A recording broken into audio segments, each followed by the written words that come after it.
good, y'all? BeatGenerals.com back with another tutorial.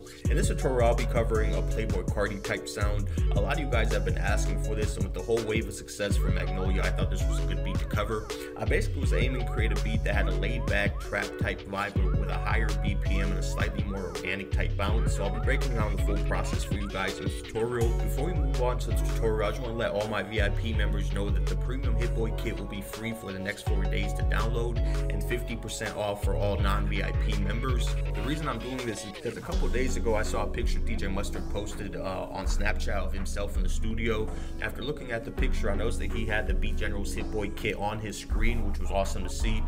So even though that kit is getting a bit old now, there's still a lot of unique and cool sounds in there that I think you guys will like. So that will be free, like I said, for the next 4 days for all VIP members, 50% off for all non-VIP members using the code. But anyways, without further talking, let's go ahead and jump into the tutorial. So when actually doing this beat, I started off with a bank that we developed for Gladiator 2 that will be dropping on studiosounds.com in the next couple weeks, but I included all the sounds that I used for you guys early. And basically the whole inspiration or point of this track was to kind of go after that laid back trap type vibe, kind of that K-Swisha, Made in Tokyo, Playboi Carti, just kind of relaxed trap. So it's for Gladiator, like I said, it'll be dropping in the next couple weeks. You guys will get more info. But if you're a VIP member, make sure to download the kit and let me know what you think of these sounds. But anyway, the first thing that I started off with was the PL Harp, and I have my BPM set to 164. I just kind of wanted to be in that 80 to 85 type range, so you know, 164 is just 82, so just double time. And what we're gonna do in here is we're gonna basically lay down these little chords, and usually you guys will see me lay down chords like this and then use the tools strum tool, but I just kind of want to do something a little bit different, so I kind of just changed the timing up myself. So I kind of did something like this. Instead of doing the typical chord, I just kind of had it start off with something like this. So a little bit of a heavier type strum than you would get from the tool.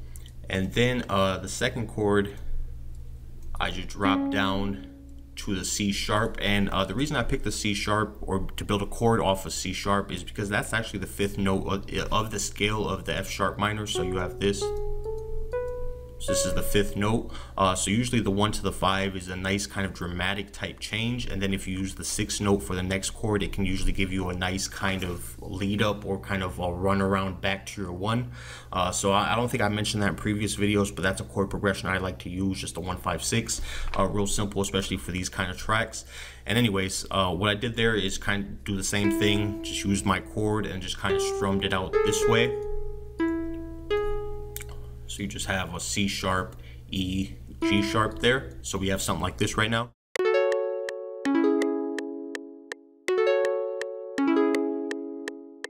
And then over here will be my 3rd chord. And for the 3rd chord, I started off of the D note. Again, this would be my 6th note in the scale that I'm using. So we have the D, and then instead of strumming it this way, I actually just decided to change this one up. So I went with the D, the F sharp, the A, and then instead of strumming it kind of the typical way, what I did for this is I just moved this one out slightly and kept these aligned. So we have something like this.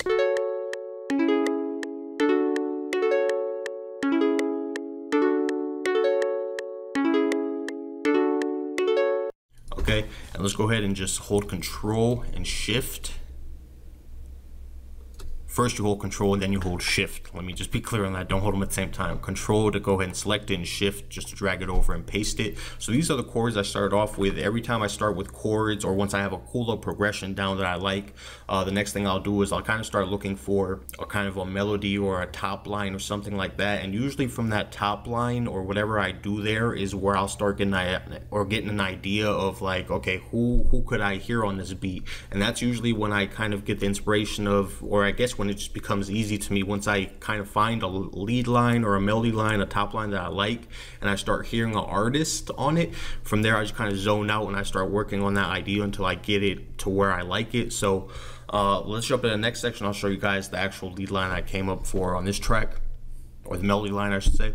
So usually once I have my chords down, like I said, I'll look for a melody line. How I do that is I'll usually just let it loop and then just play with, you know, the scale on my MIDI keyboard till I find something I like. you know, and then once I like, or once I find an idea that kind of sounds cool to me, I'll just lay it down. So for this particular beat, what I ended up doing, or the melody I ended up using, was going up to the F sharp, then coming right down to the C sharp. So literally pulling them directly from the chords, the F sharp, C sharp, obviously C sharp right here. Then we're gonna go up to the E.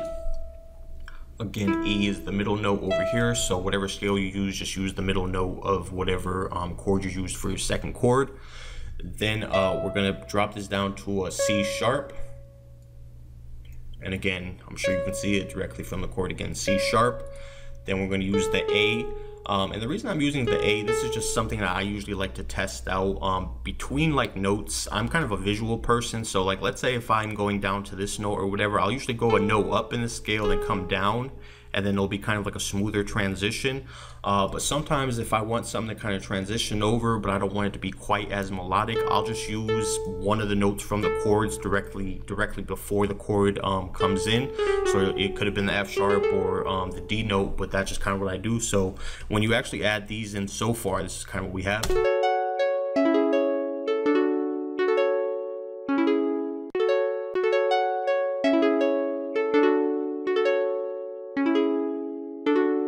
Okay, so you can see how plain that sounds and how much more of a vibe and a groove this kind of gives you over here.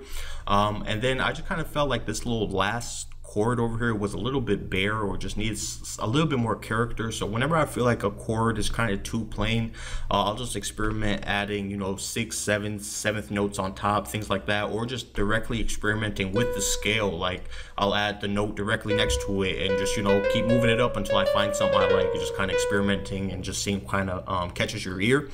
But basically what I did right here is I just used the B note, and what we want to do is we want to just turn down this whole A section down slightly.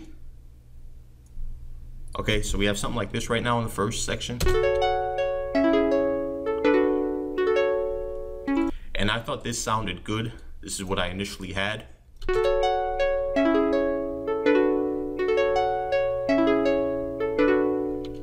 And I was like, okay, that sounds cool, but that's a really short loop. I want to just change it up slightly for the second section, just to have something else slightly more unique. And a really easy way to kind of take a super small loop that you have is to literally just take your chord progression or whatever you have, double it up, and then maybe change a note, maybe one note or two notes in the next little section, and it'll give you enough change in most tracks to make it a little bit more interesting. So just a really easy way for people who say, oh, I have a loop and I don't know how to expand it. Double it up, change a note on the second half, and then go to your next pattern and start playing your melodies over that whole loop versus just the first part. And in my opinion, in my experience, actually, that usually helps me. If I just have a cool little loop and I don't know where to go with it, just kind of double it up and then go to pattern 2, and then just try to find a pattern that kind of, or excuse me, a melody that fits, or something that fits over that whole section versus just the first part. But anyway, actually, let's go ahead and just extend this out. For the second part, literally all I did was just drop this down to the F sharp. So it's literally this.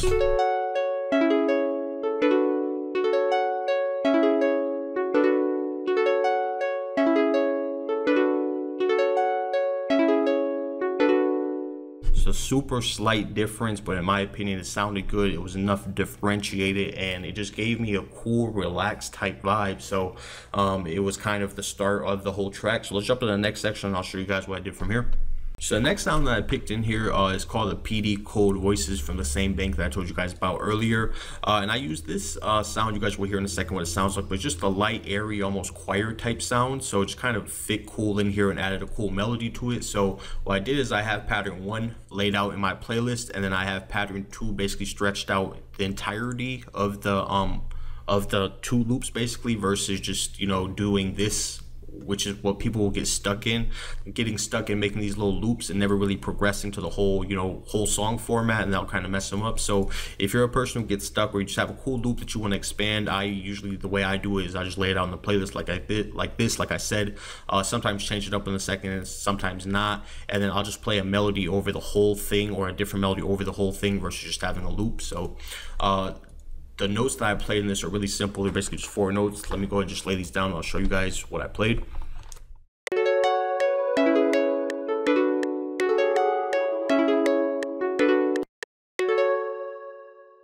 Okay, Just messed up slightly right there. I'm using a mini controller right now. I'm actually on the road, so I don't have access to my usual setup. So I'm using a mini controller, and like getting used to the smaller keys versus the 49 and the 61 that I'm kind of used to is like really tough for me right now. So if you see me hit a bunch of notes or whatever at the same time, that's literally all that's happening. I'm just not used to the note sizes on this yet. But anyway, here's what this sounds like solo.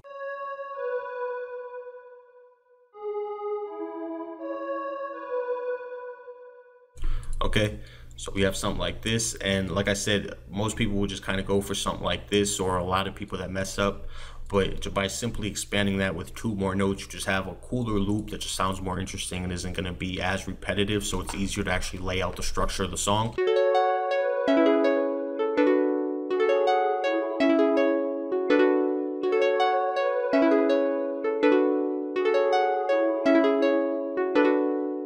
Alright, so let's jump into the next section. I'll show you guys what I added after this.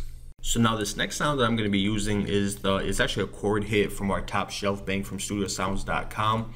And these little chord hits come in super useful and handy in tracks like this, where you just want that cool laid back type vibe, but you need something that just kind of sounds interesting. And the reason I feel like they work so well is because they almost give you an organic sample-ish type sound. So I'm going to basically just lay down 2 notes in here, and I'll show you guys what those are real quick.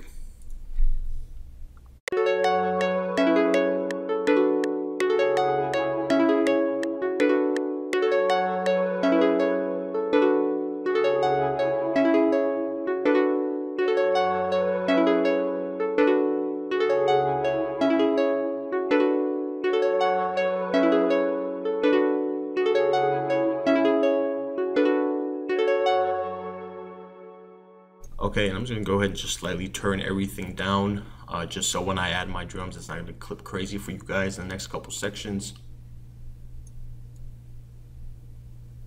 That's the idea anyway. It still might clip if I make that bounce.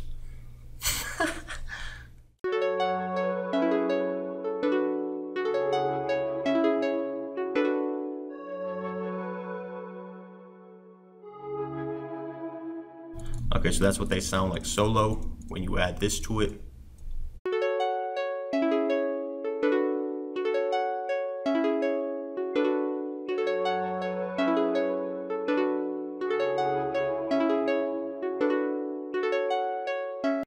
So I don't know how you guys feel about it, but I feel like that chord hit just adds a lot of character to the track, so I really like using them. I included this in the pack for all the VIP members as well. So let's jump to the next section, continue.